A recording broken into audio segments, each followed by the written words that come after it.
Donc d'abord mettre une vitesse, marche arrière aux premières et enlever le frein à main. Caler une roue avant.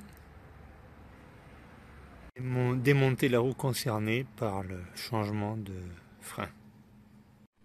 Donc voilà la roue démontée, on va devoir enlever ce capot là pour pouvoir accéder à l'écrou qui tient le tambour. Donc, je tire avec le marteau et le tournevis. Je vais un petit peu écarter, je vais faire tout le tour pour le retirer.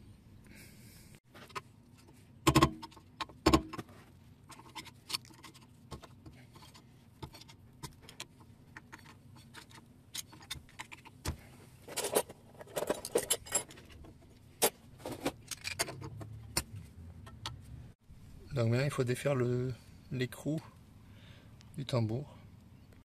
C'est du 30.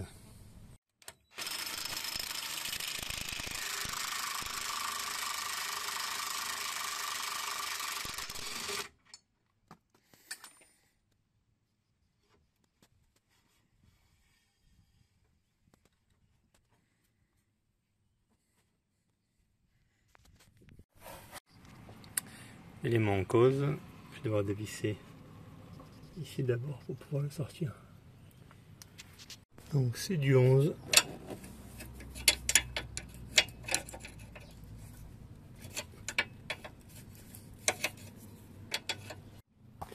Voilà, c'est du 11, j'ai tout dévissé, le liquide coule.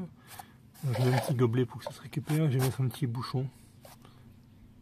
Pour arrêter le liquide, j'ai mis le tuyau qui me sert à faire la purge des freins, que j'ai pincé. Voilà.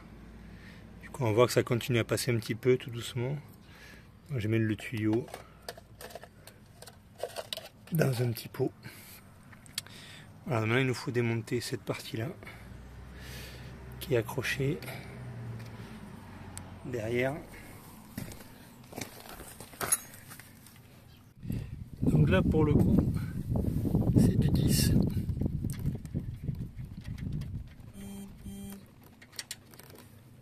En fait voilà, pour le sortir j'ai juste eu à le tirer en arrière.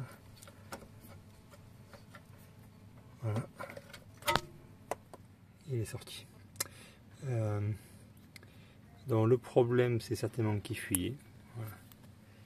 Il fuyait de par là.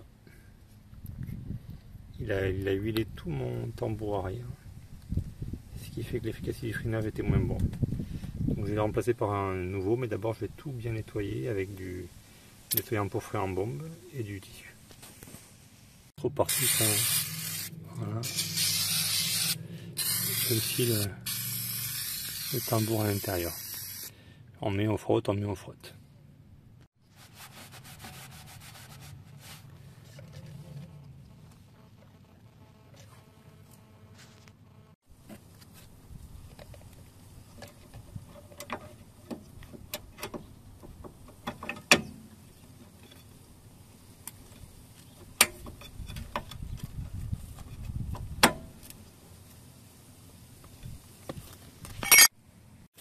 Comme votre frein est neuf, il faut le purger, donc on défait la vis de pur, on peut mettre un tuyau, et puis on demande à quelqu'un d'appuyer sur la pédale de frein pour tant qu'il n'y a pas de. Il faut que le liquide dans le tuyau n'ait pas de bulle pour considérer que c'est purgé, donc après on le revisse. C'est une clé de 8.